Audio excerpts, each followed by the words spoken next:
அனுசரணை வழங்குவோர். இப்போது 280 ரூபாவுக்கு சிக்னல் 160 கிராம். இலங்கையில் லாபகரமான விலையில் ஒரு பேக்.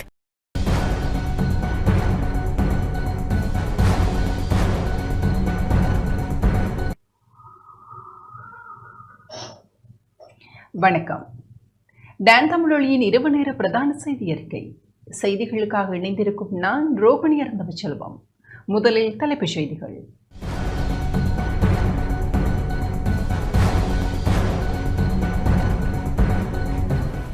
பௌத்த மதத்தால் பெறப்பட்ட நாகரிக பாரம்பரியத்துடன் சிறந்த சமூக மாற்றத்திற்காக ஒன்றிணைவோம் என ஜனாதிபதி வலியுறுத்தல். யாழ்ப்பாணம் தையிட்டி சட்டவிரோத விகாரையை அகற்றக் கோரி நேற்று மாலை முதல் முன்னெடுக்கப்பட்ட போராட்டம் இன்று மாலை நிறைவு. மீனவர்களை மறு அறிவித்தல் வரை கடல் பகுதிகளுக்கு செல்ல வேண்டாம் என எச்சரிக்கை. மன்னாரில் காற்றாலை மின் உற்பத்தி கனியமணல் அகழ்வுக்கு எதிராக நாளை பேரணி.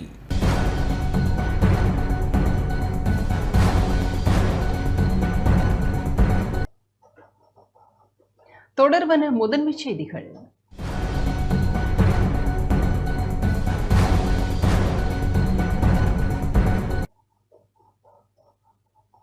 பௌத்த மதத்தால் பெறப்பட்ட நாகரிக பாரம்பரியத்துடன் சிறந்த சமூக மாற்றத்திற்காக ஒன்றிணைவோம் என ஜனாதிபதி அனுரகுமார திசாநாயக்க தெரிவித்துள்ளார். பௌத்த மதத்துடன் ஏற்பட்ட மாற்றமானது இலங்கை மக்கள் நாகரீகமான தேசமாக மாற உதவியது என ஜனாதிபதி அனுரகுமார திசாநாயக்க வலியுறுத்தினார். வரலாற்று சிறப்புமிக்க மிகுந்தலை விகாரையில் இன்று நடைபெற்ற தேசிய பொசான் நிகழ்வில் கலந்து கொண்டு உரையாற்றும் போதே ஜனாதிபதி அனுரகுமார திசாநாயக்க இந்த கருத்துக்களை தெரிவித்தார். பௌத்த தர்மத்தால் முழு உலகமும் ஒளிரட்டும் என்ற தொனிப்பொருளின் கீழ் இம்முறை தேசிய பொசான் நிகழ்வு ஏற்பாடு செய்யப்பட்டிருந்தது.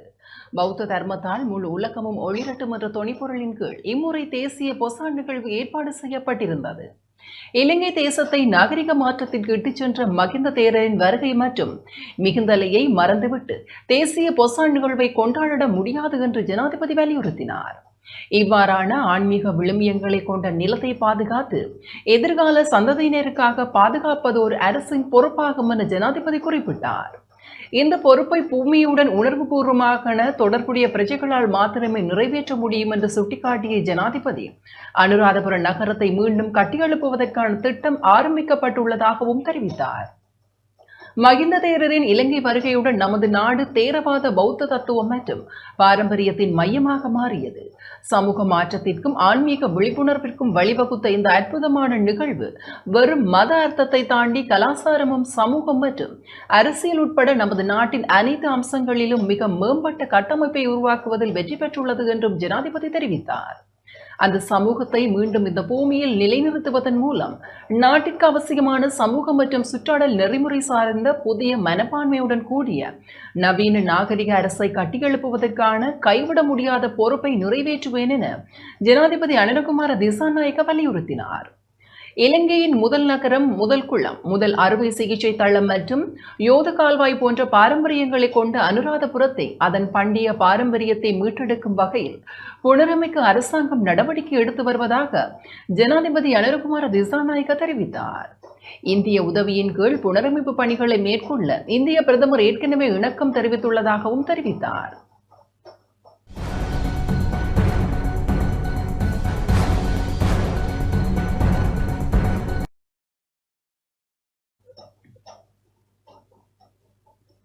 யாழ்ப்பாணம் தையிட்டி விகாரையை அகற்ற கோரி முன்னெடுக்கப்பட்ட போராட்டம் இன்று மாலை நிறைவு பெற்றது.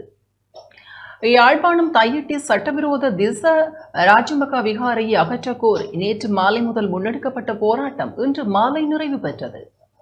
இன்றைய தினம் போராட்டம் இடம்பெற்ற வேளை முன்னெச்சரிக்கை நடவடிக்கையாக கலகம் அடக்கும் போலீசார் அழைக்கப்பட்டிருந்தனர். ஆனால் போராட்டம் அமைதியான முறையில் முன்னெடுக்கப்பட்டது. இன்று தையிட்டி விகாரையில் வழிபட அதிகளவான மக்கள் வருவார்கள் என எதிர்பார்க்கப்பட்ட நிலையில் வழமையான பக்தர்கள் வருகை தந்திருந்தமையினை அவதானிக்க முடிந்துள்ளது. இன்றைய போராட்டத்தில் காணி உரிமையாளர்கள், மக்கள் மற்றும் அரசியல் பிரதிநிதிகள் பங்கேற்றனர்.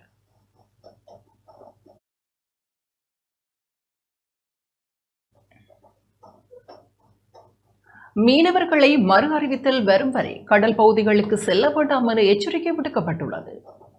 கடற்படையினர் மற்றும் மீனவர்களை மறு அறிவித்தல் வரும் வரை கடல் பகுதிகளுக்கு செல்ல வேண்டாம் என வளிமண்டலவியல் திணைக்களம் எச்சரிக்கை விடுத்துள்ளது. இந்த எச்சரிக்கை நாளை பிற்பகல் 2:30 மணி வரை அமுலில் இருக்கும் என வளிமண்டலவியல் திணைக்களம் அறிவித்துள்ளது. சிலாவம் முதல் புத்தளம் மற்றும் மன்னார் வழியாக காங்கேசந்துறை வரையிலும், காலை முதல் அம்பாந்தோட்டை வழியாக பொத்துவில் வரையிலும் உள்ள கடற்கரையோர பகுதிகளுக்கு இந்த எச்சரிக்கை விடுக்கப்பட்டுள்ளது.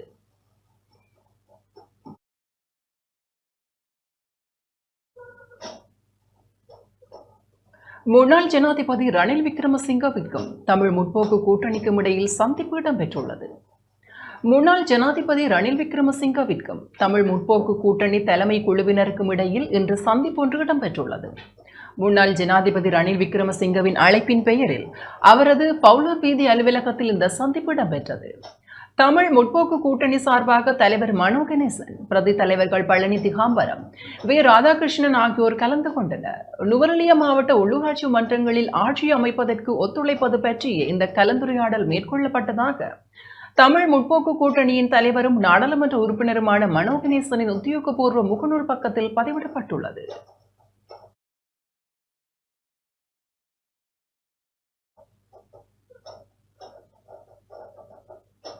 யாழ்ப்பாணம் மண்டிதீவு கடலில் உயிரிழந்த EPRLF உறுப்பினர்கள் மற்றும் கடற்றொழிலாளர்களுக்கு இன்று அஞ்சலி செலுத்தப்பட்டது. யாழ்ப்பாணம் மண்டிதீவு கடலில் உயிரிழந்த EPRLF உறுப்பினர்கள் உட்பட 32 குறுநகர் கடற்றொழிலாளர்களுக்கு ஈழ மக்கள் ஜனநாயக கட்சியின் செயலாளர் நாயகம் டக்ளஸ் தேவானந்தா இன்று காலை அஞ்சலி செலுத்தினார். 1986 ஆண்டு ஜூன் 10 மண்டிதீவு கடலில் EPRLF உறுப்பினர்கள் உட்பட 32 குறுநகர் கடற்றொழிலாளர்கள் உயிரிழந்திருந்தனர். இந்த நிலையில் இன்று காலை குறித்த நினைவிடத்திற்கு சென்ற ஈழ மக்கள் ஜனநாயக கட்சியின் செயலாளர் நாயகம் டக்ளஸ் தேவானந்தா மலர் தூவி மெழுகுவர்த்தி ஏற்றி அஞ்சலி செலுத்தினார்.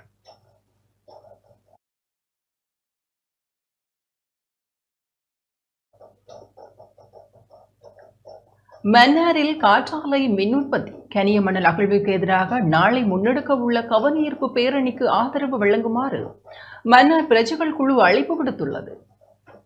மன்னாரில் மக்களின் வாழ்வியலை பாதிக்கும் வகையில் முன்னெடுக்கப்பட்டு வரும் காற்றாலை மின் உற்பத்தி மற்றும் கனியமணல் அகழ்வு ஆகியவற்றிற்கு எதிர்ப்பு தெரிவிக்கும் வகையில் நாளை இடம்பெறவுள்ள கவனஈர்ப்பு பேரணியில் அனைவரும் கலந்து கொண்டு ஆதரவை வழங்குமாறு மன்னார் பிரஜைகள் குழுவின் தலைவர் அருட்தந்தை மாகசடிகளார் அழைப்பு விடுத்துள்ளார்.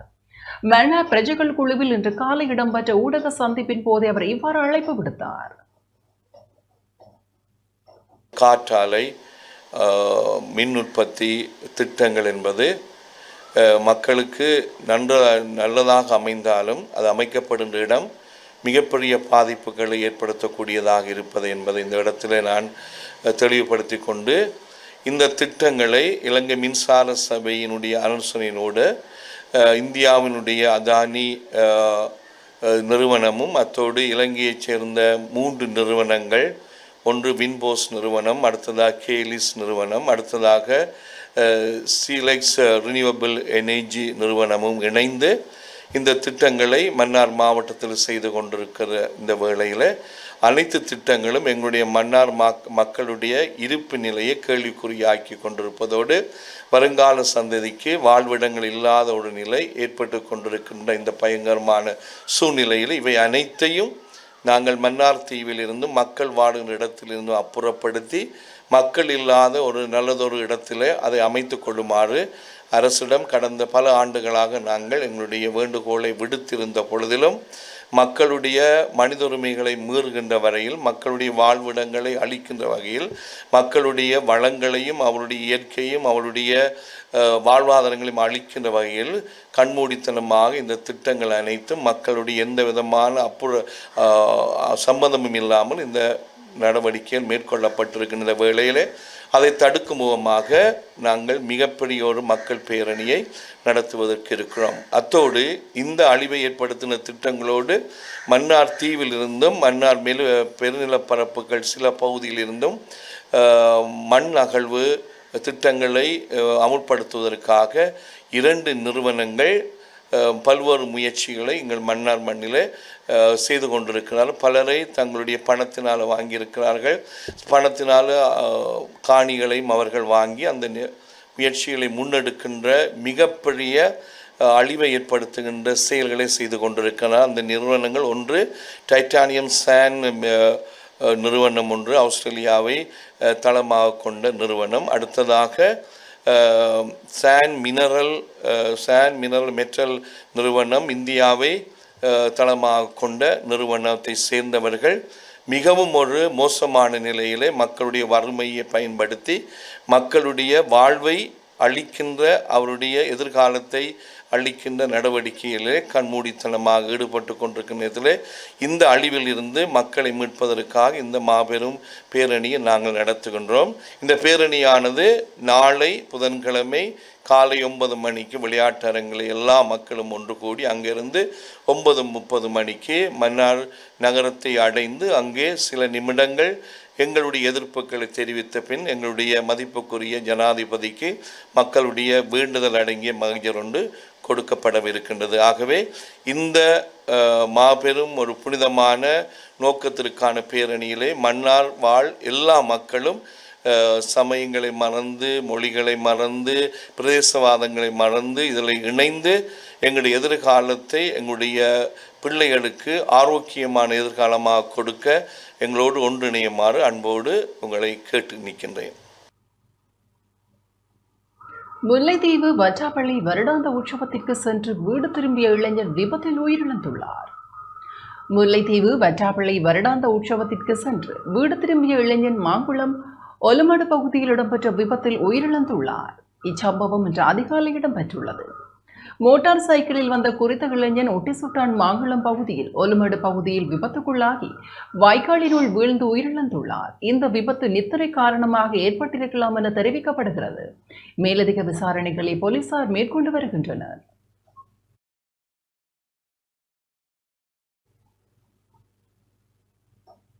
திருகோணமலை தமிழ்ச்சங்கம் நடத்திய வசந்தகால பெருவிழா இன்று இடம்பெற்றது.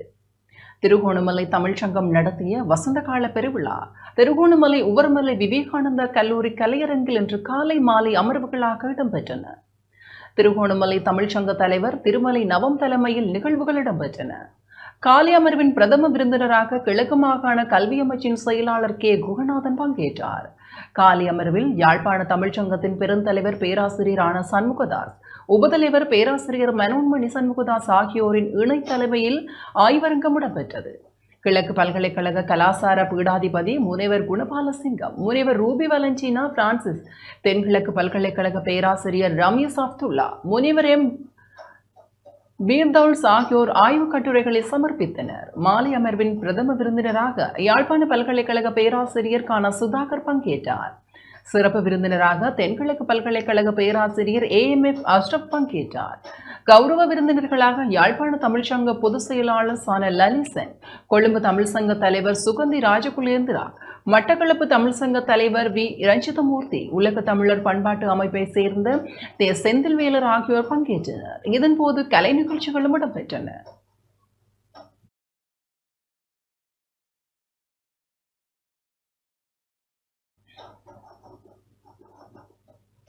கிழக்கு மாகாண பண்பாட்டலுவல்கள் திணைக்களத்தினால் கிழக்கின் கவிக்கோர்வை எனும் நூல் வெளியிடப்பட்டுள்ளது. கிழக்கு மாகாண பண்பாட்டலுவல்கள் திணைக்களத்தினால் கிழக்கில் உள்ள கவிஞர்களின் கவிதைகளை உள்ளடக்கிய தொகுப்பாக கிழக்கின் கவிக்கோர்வை எனும் கவிதை தொகுப்பு நூல் இன்று வெளியிடப்பட்டது. மாகாண பண்பாட்டலுவல்கள் திணைக்களத்தின் பணிப்பாளர் சரவணமுத்து நவநீதன் தலைமையில் கல்முனை உவெஸ்லி உயர்தர பாடசாலை கேட்போர் கூடத்தில் நூல் வெளியீட்டு நிகழ்வு நடைபெற்றது. திருகோணமலை, மட்டக்களப்பு மற்றும் அம்பாறை மாவட்டங்களில் உள்ள சுமார் 332 கவிஞர்களின் 454 கவிதைகள் நூலில் இடம்பெற்றுள்ளது. நூல் வெளியீட்டு நிகழ்வின் பிரதம அதிதியாக கொள்கை திட்டமிடல் மற்றும் செயற்றிறன் மீளாய்வு கல்வி, உயர்கல்வி மற்றும் தொழிற்கல்வி அமைச்சின் மேலதிக செயலாளர் சுஜாதா குலேந்திரகுமார் கலந்து சிறப்பித்தார். கௌரவ அதிதியாக கல்முனை வடக்கு பிரதேச செயலாளர் TJ அதிசயராஜ் மற்றும் கிராமிய அரசு திணைக்கள மாகாண பணிப்பாளர் இளங்குமுதன் ஆகியோரும் கலந்து கொண்டனர். சிறப்பு அதிதிகளாக சிரேஷ்ட எழுத்தாளர் உமா வரதராஜன், கவிஞர் சோலைக்கிளி, மொழித்துறை விரிவியாளர் அப்துல் ரசாக் ஆகியோரும் அழைக்கப்பட்டிருந்தனர்.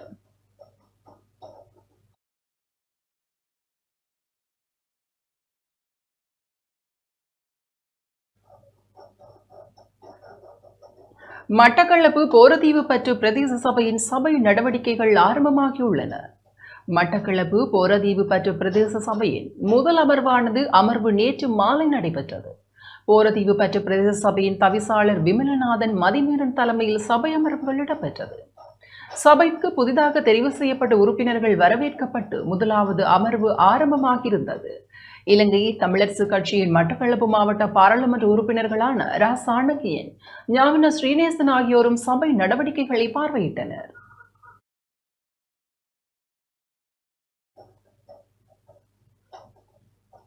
டெங்கு நுளம்பு குறித்த கல்வி அமைச்சின் சுற்றறிக்கைக்கு அதிபர் தர அதிகாரிகள் சங்கம் தனது எதிர்ப்பை வெளியிட்டுள்ளது. பாடசாலை வளாகத்தில் டெங்கு நுளம்பு பெருகினால் அதற்கு தலைமை ஆசிரியரை பொறுப்பேற்க வேண்டும் என கல்வி அமைச்சு வெளியிட்ட சுற்றறிக்கைக்கு அதிபர் தர அதிகாரிகள் சங்கம் தனது எதிர்ப்பை வெளியிட்டுள்ளது. குறித்த சுற்றறிக்கை காரணமாக எதிர்வரும் 15ஆம் தேதி தொழிற்சங்க நடவடிக்கையில் ஈடுபட அதிபர் தர அதிகாரிகள் சங்கம் முடிவு செய்துள்ளது.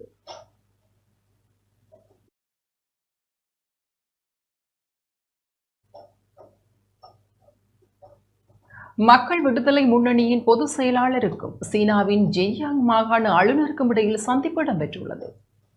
மக்கள் விடுதலை முன்னணியின் பொதுச் செயலாளர் டில்வின் சில்வாவிற்கும் சீனாவின் ஜெஜியாங் மாகாண ஆளுநர் லியூ ஜிக்கும் இடையில் சந்திப்பு இடம்பெற்றுள்ளது.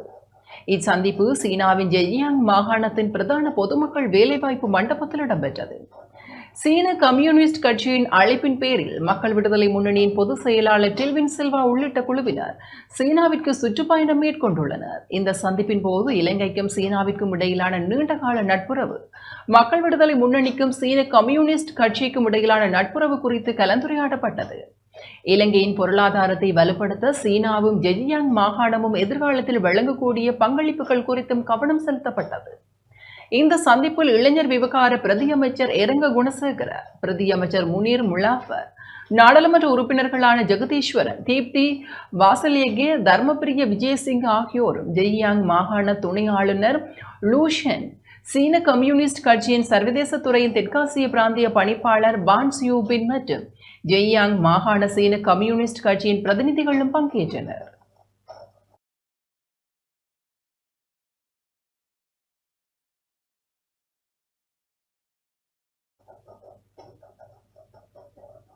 சிறைச்சாலை ஆணையாளர் நாயகம் துசார உப்புல்தனிய விளக்கமறியலில் வைக்கப்பட்டுள்ளார். குற்றப்புலனாய்வு திணைக்களத்தினால் கைது செய்யப்பட்ட சிறைச்சாலை ஆணையாளர் நாயகம் துசார உப்புல்தனியவை நாளை வரை விளக்கமறியலில் வைக்குமாறு கொழும்பு நீதவான் நீதிமன்றம் உத்தரவிட்டுள்ளது. முன்வைக்கப்பட்ட சாட்சியங்களை பரிசீலித்த பின்னர் கொழும்பு மேலதிக நீதவான் மஞ்சுள ரத்நாயக்க விளக்கமறியல் உத்தரவை பிறப்பித்துள்ளார்.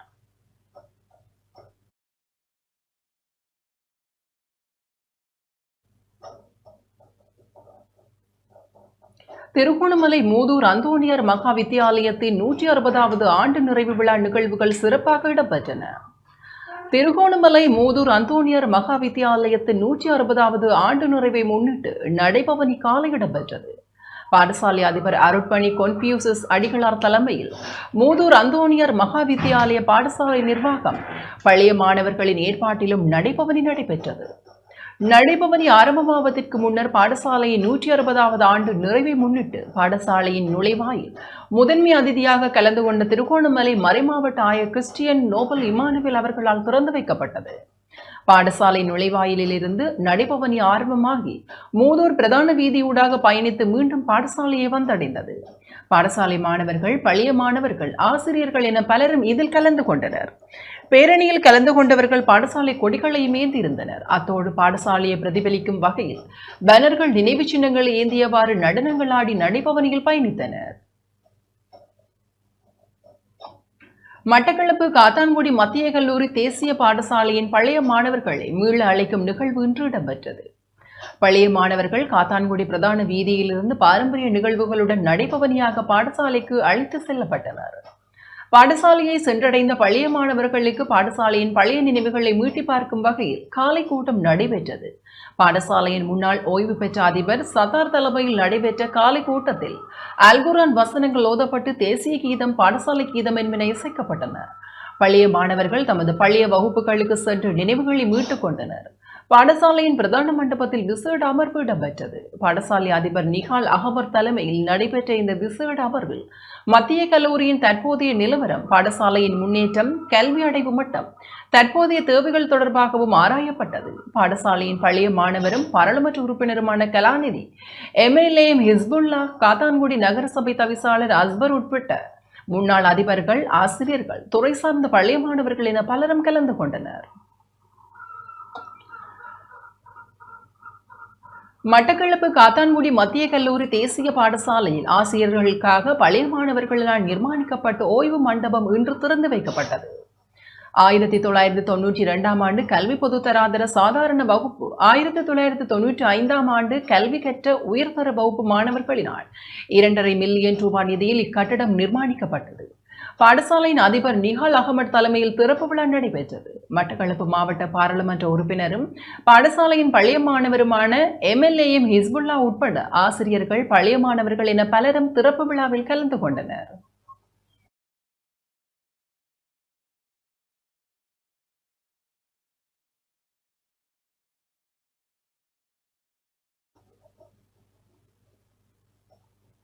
அம்பாறை சாய்ந்தமருது நகரசபைக்கு முஸ்லிம் காங்கிரஸ் கட்சி எதிர்ப்பு வெளியிட்டதாக ஐக்கிய மக்கள் காங்கிரஸ் குற்றம் சாட்டியுள்ளது.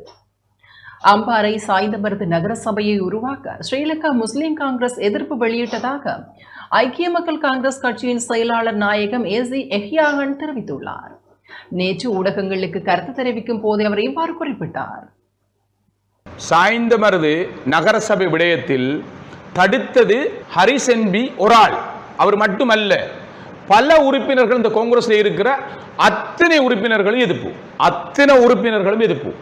சாய்ந்தமருதில் இருக்கிற உறுப்பினர்கள் அந்த காங்கிரஸ் சொல்லிக்கிட்டு 10 ஓட்டும் இல்லாமல் இருக்கிறாங்களே 4 பேர், எல்லோருக்கும் எதிர்ப்பு, எல்லோருக்கும் விருப்பம், என்னை தவிர யாருக்கும் விருப்பம் இல்லை.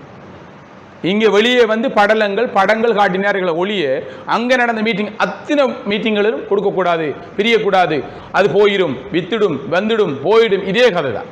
என்னென்றால் எங்களுடைய விடயம் என்னவென்றால், ஹரிஸ் நினைத்தார் என்னென்றால் சாய்ந்தமருதை பிரித்தால் கல்முனை பறிபோய்விடும் என்று. அது பொய்யான விடயம். ஆனால் அவர் மட்டுமல்ல, அத்தனை உறுப்பினர்களும் இதுக்கு எதிர்ப்பாக இருந்தார். பன்னாட்டு நாணய நிதியத்தின் முதல் துணை முகாமைத்துவ பணிப்பாளர் இலங்கைக்கு விஜயம் செய்ய உள்ளார்.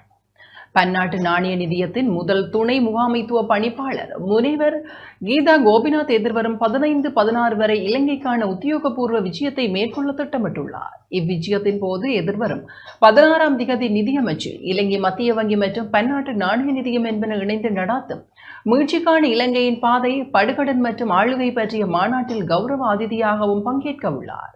மேலும் பன்னாட்டு நாணய நிதியத்தின் முதல் துணை முகாமைத்துவ பணிப்பாளர் இலங்கையுடனான பன்னாட்டு நாணய நிதியத்தின் ஈடுபாடு தொடர்பில் இலங்கை அதிகாரிகளுடனும் பல முக்கிய பங்குதாரர்களுடனும் இருதரப்பு கலந்துரையாடல்களை மேற்கொள்ள உள்ளமையும் குறிப்பிடத்தக்கது.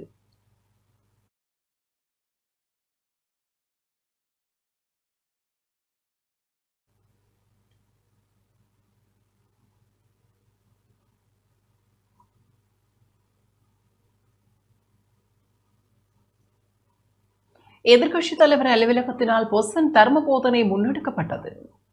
எதிர்க்கட்சித் தலைவர் சஜித் பிரேமதாசவின் அறிவுறுத்தலின் பேர் ஒவ்வொரு பௌர்ணமி தினத்திலும் எதிர்க்கட்சித் தலைவர் அலுவலகத்தால் ஏற்பாடு செய்யப்படும் தர்ம போதனை நிகழ்வு இவ்வருட பொசன் பௌர்ணமி தினத்தை முன்னிட்டு இன்று பன்னிப்பட்டிய பிரதேசத்தில் அமைந்துள்ள ஸ்ரீ தேவாரம் விகாரையில் இடம்பெற்றது.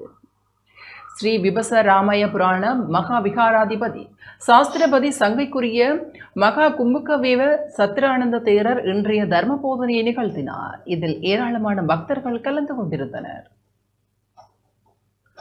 பொசன் போயா தினத்தை முன்னிட்டு சுகாதார மற்றும் வெகுசன ஊடகத்துறை அமைச்சினால் ஊடகப் பிரிவின் அதிகாரிகளினால் முதல் முறையாக ஏற்பாடு செய்யப்பட்ட கடலை தானம் அமைச்சின் வளாகத்தில் இன்று இடம்பெற்றது. இந்த கடலை தான நிகழ்வில் சுகாதார மற்றும் வெகுசன ஊடகத்துறை அமைச்சர் நலிந்த ஜெயதிச மற்றும் பிரதி சுகாதாரத்துறை அமைச்சர் வைத்தியர் ஹன்சக விஜயமுனி ஆகியோரும் கலந்து கொண்டனர். மேலும் சுகாதார அமைச்சின் கீழ் இயங்கும் அரசு நிறுவனங்களின் அதிகாரிகள் உள்ளிட்ட உத்தியோகத்தர்கள் பலரும் இதில் கலந்து கொண்டமை குறிப்பிடத்தக்கது. பொசன் பூரணி நாளை முன்னிட்டு வவுனியாவில் 22 இடங்களில் தானம் வழங்கப்பட்டது. வவுனியா தலைமை போலீஸ் நிலையம், வனவள திணைக்களம், சிறைச்சாலைகள் திணைக்களம், இராணுவத்தின் 56வது படைப்பிரிவு, தொலைத்தொடர்பு திணைக்களம் உள்ளிட்ட 22 இடங்களில் தானம் வழங்கி வைக்கப்பட்டது. குளிர்பானம், ஐஸ்கிரீம், கடலை, பானம், சம்பலும், பிரியாணி, சோறு என பல்வேறு உணவுகள் வழங்கி வைக்கப்பட்டன. விசேட நிகழ்வாக வவுனியா தலைமை போலீஸ் நிலையத்தில் சமுதாய போலீஸ் குழுவின் ஏற்பாட்டில் 3000 பேருக்கு பிரியாணி வழங்கி வைக்கப்பட்டது. இதில் மத தலைவர்கள் வவுனியா சிரேஷ்ட போலீஸ் அத்தியட்சர் விஜயமுனி சோமரட்ன, வவுனியா தலைமை போலீஸ் நிலைய பொறுப்பதிகாரி ஜெயக்கொடி, போலீஸ் அதிகாரிகள், சமூக மட்ட அமைப்புகளின் பிரதிநிதிகள், சமுதாய போலீஸ் குழு உறுப்பினர்கள் என பலரும் பங்கேற்றனர். மக்கள் நீண்ட வரிசையில் காத்திருந்து தானத்தை பெற்றுச் சென்றனர்.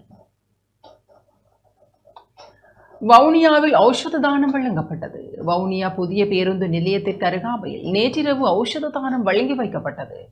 56வது படைப்பிரிவின் ஏற்பாட்டில் குறித்த தானம் வழங்கப்பட்டமை குறிப்பிடத்தக்கது. திருகோணமலை மூதூர் 64ஆம் கட்டை ரஜமகா விகாரை வளாகத்தில் மதிய உணவு மற்றும் ஐஸ்கிரீம் தானம் இன்று வழங்கப்பட்டது. மூதூர் 64ஆம் கட்டை ரஜமகா விகாரையின் விகாராதிபதி பலேல்லே ரத்னசார தேர் தலைமையில் தானம் வழங்கும் நிகழ்வு நடைபெற்றது. இன நல்லிணக்க அடிப்படையில் வழங்கப்பட்ட இப்பொசன் தான நிகழ்வில் மூவின மக்களும் கலந்து கொண்டமை குறிப்பிடத்தக்கது. எல்பி பினான்ஸ் நிறுவனத்தின் நுவரெலியா கிளையின் ஏற்பாட்டில் இன்று செவ்வாய்க்கிழமை ஐஸ்கிரீம் தானம் வழங்கப்பட்டது. நுவரெலியா எல்பி பினான்ஸ் நிறுவனத்துக்கு முன்பாக அதன் உத்தியோகத்தர்களால் பொதுமக்களுக்கு ஐஸ்கிரீம் தானம் வழங்கப்பட்டது.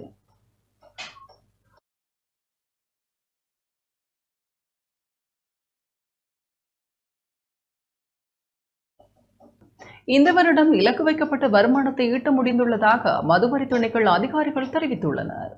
இவ்வருடத்தில் இலக்கு வைக்கப்பட்ட மதுவரி வருமானத்தில் 104% ஈட்ட முடிந்துள்ளதாக மதுவரி திணைக்கள அதிகாரிகள் நாடாளுமன்ற வழிவகைகள் பற்றிய குழுவில் தெரிவித்துள்ளனர். 2025ஆம் ஆண்டிற்கு இலக்கு வைக்கப்பட்ட மதுவரி வருமானமாக ரூபாய் 242 பில்லியனில் ரூபாய் 240 பில்லியனை மதுபானங்களில் இருந்தும் ரூபாய் 2 பில்லியனை வீடியில் இருந்து மீட்டுவதற்கு எதிர்பார்ப்பதாக அவர்கள் மேலும் தெரிவித்தனர். கடந்த வருடத்தில் மே 31ஆம் தேதி வரையாகும் போது மதுவரி வருமானம் ரூபாய் 88 பில்லியன் என்னும் இதற்காக இந்த வருடத்தில் வருமானம் ரூபாய் 10 பில்லியனால் ஏற்கனவே அதிகரித்திருப்பதாகவும் சுட்டிக்காட்டப்பட்டது. புதிய அரசாங்கம் ஆட்சிக்கு வந்ததும் சட்டவிரோதமான மதுபான தயாரிப்பில் ஈடுபட்டிருந்த பலர் விலகி இருப்பது அரசாங்கத்திற்கு கிடைக்க வேண்டிய வருமானம் அதிகரிப்பதற்கு பிரதான காரணம் என்றும் இது தொடர்பான சுற்றி வளைப்புகள் தொடர்ச்சியாக முன்னெடுக்கப்பட்டு வருவதாகவும் அதிகாரிகள் தெரிவித்தனர்.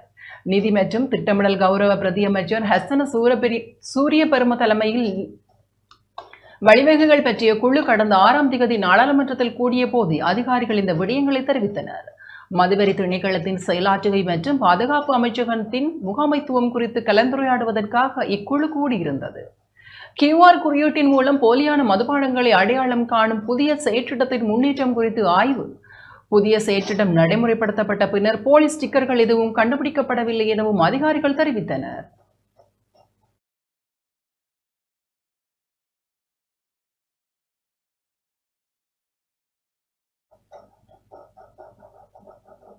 வேறுவளையில் போலீஸ் அதிகாரிகளை தாக்கியதாக கூறப்படும் சம்பவம் தொடர்பில் கைது செய்யப்பட்ட 5 பேர் விளக்கமறியலில் வைக்கப்பட்டுள்ளனர். பேருவிளை மீன்பிடி துறைமுக பகுதியில் போலீஸ் அதிகாரிகளை தாக்கியதாக கூறப்படும் சம்பவம் தொடர்பில் கைது செய்யப்பட்ட 5 சந்தேக நபர்களும் விளக்கமறியலில் வைக்கப்பட்டுள்ளனர். சந்தேக நபர்கள் இன்று மாலை களுத்துறை நீதவான் நீதிமன்றத்தில் ஆஜர்படுத்தப்பட்ட வேளை களுத்துறை நீதவான் நீதிமன்றத்தின் மேலதிக நீதவான் 5 சந்தேக நபர்களையும் 14 நாட்களுக்கு விளக்கமறியலில் வைக்க உத்தரவிட்டார்.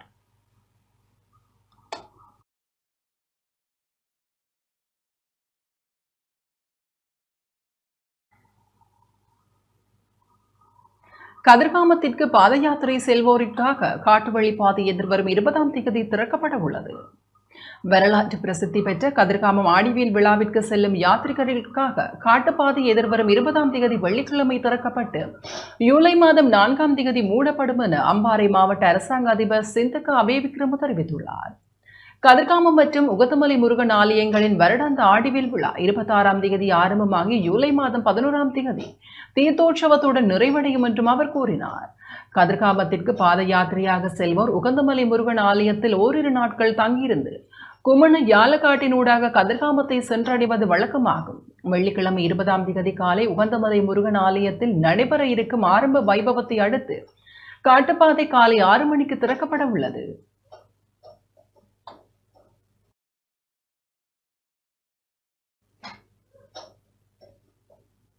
ஹம்பாந்தோட்டை வீரக்கட்டிய அத்புதை பிரதேசத்தில் சுமார் 110 கிலோ ஹெரோயின் மீட்கப்பட்டுள்ளது.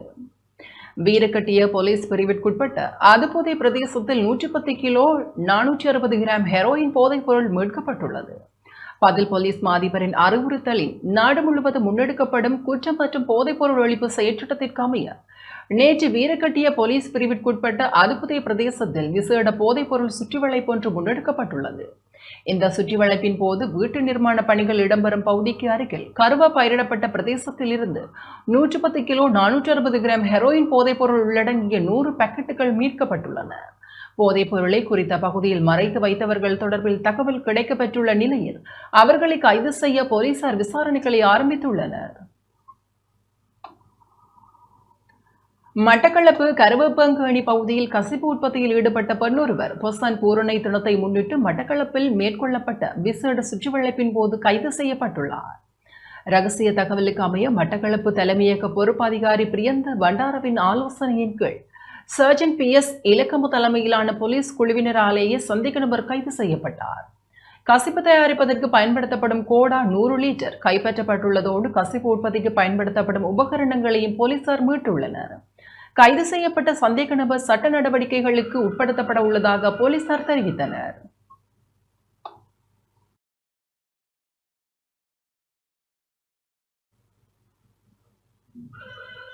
உலக சுற்றுச்சூழல் தினத்துடன் இணைந்து சுற்றுச்சூழல் நட்பு திட்டங்களுக்கு அமைய கடற்படையினரால் தென்னை மற்றும் மருத்துவ தாவரங்கள் நாட்டப்பட்டன.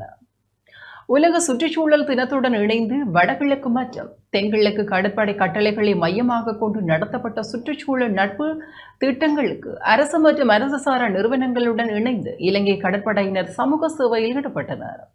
அதன்படி கிழக்கு கடற்படை கட்டளையின் இலங்கை கடற்படை கப்பல் பரகும்பா நிறுவனத்தினால் திருகோணமலை பிரதேச செயலகம் மூதூர் மற்றும் சாம்பூர் போலீஸ் நிலையங்களுடன் இணைந்து மூதூர் சுதைகுடா பகுதியில் தென்னங்கன்றுகள் நாட்டப்பட்டன. வடக்கு கடற்படை கட்டளையின் காங்கேசந்துறையில் உள்ள இலங்கை கடற்படை கப்பல் உத்தர நிறுவன வளாகத்தில் மருத்துவ தாவரங்கள் லிங்க் நேச்சுரல் பிரைவேட் லிமிடெட் நிறுவனத்துடன் இணைந்து நாட்டப்பட்டதுடன் வடக்கில் யாழ்ப்பாணம், மண்டைத்தீவு, காரைநகர், புங்குடுதீவு, ஊர்காவற்றுறை, மடகல் மற்றும் நெடுந்தீவு ஆகிய தீவுகள் மற்றும் நிலப்பகுதிகளை உள்ளடக்கி தென்னை மற்றும் முந்திரி மரங்களை நடுதல் இலங்கை கடற்படை கப்பல்களான வேலுசுமண, எலாரா, கோதம்பர, காஞ்சிதேவ, அக்கோப மற்றும் பசபா ஆகிய நிறுவனங்களின் பங்களிப்புடன் மேற்கொள்ளப்பட்டது. மேலும் அருகம்பை விரிகுடா கடற்கரையின் அழகையும் கவர்ச்சியை மீட்டெடுத்து கடற்கரையில் சிதறி கிடக்கும் கழிவுகளை சுற்றுச்சூழலுக்கு உகந்த முறையில் அகற்றுவதற்கு தென்கிழக்கு கடற்படை கட்டளையின் இலங்கை கடற்படை கப்பல்களான மகாநாக மற்றும் தீகாயு நிறுவனங்களால் அருகம்பை விரிகுடாவில் போலீஸ் அதிரடிப்படையினர், கடல் சுற்றுப்புறச் சூழல் பாதுகாப்பு ஆணையம், கல்முனை பிரதேச செயலகம் மற்றும் கடலோர பாதுகாப்புத்துறை ஆகியவற்றுடன் இணைந்து மேற்கொள்ளப்பட்டன.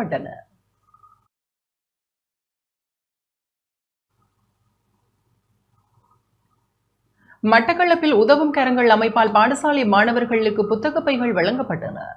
ஆஸ்திரேலியாவில் இயங்கி வரும் உதவும் கரங்கள் அமைப்பானது மட்டக்களப்பில் பொருளாதார ரீதியில் பின்தங்கியுள்ள மாணவர்களுக்காக ஒரு தொகுதி கற்றல் உபகரணங்களை வழங்கியுள்ளது. மட்டக்களப்பு மேற்கு வலயத்திற்குட்பட்ட மரப்பாலம் ஆதாக பாடசாலையில் கல்வி பயிலும் 40 மாணவர்களுக்கு புத்தக பைகள் வழங்கப்பட்டன. உதவும் கரங்கள் அமைப்பின் பிரதிநிதிகள், பாடசாலை சமூகத்தினர், பெற்றோர்களும் இந்த நிகழ்வில் கலந்து கொண்டனர். இத்துடன் டான் தமிழொலியின் இரவு நேர பிரதான செய்தி அறிக்கைகள் நிறைவு பெறுகின்றன. தொடர்ந்து நமது டான் தமிழொலி நிகழ்ச்சிகளின் வாயிலாக இணைந்து கொள்ளுங்கள். வணக்கம்.